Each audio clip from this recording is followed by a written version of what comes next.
ZTL Network, liberi di muoversi oltre ogni barriera.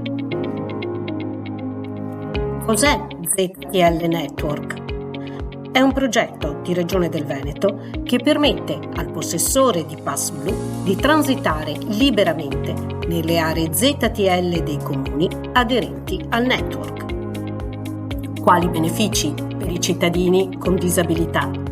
ZTL Network elimina le procedure per comunicare preventivamente il passaggio al comune di transito. Come funziona il network? I comuni condividono le targhe abilitate alla ZTL con semplicità, tramite Vivipass e gli applicativi già in uso per la gestione dei Pass Blu. ZTL Network www.ztlnetwork.agendadigitalveneto.it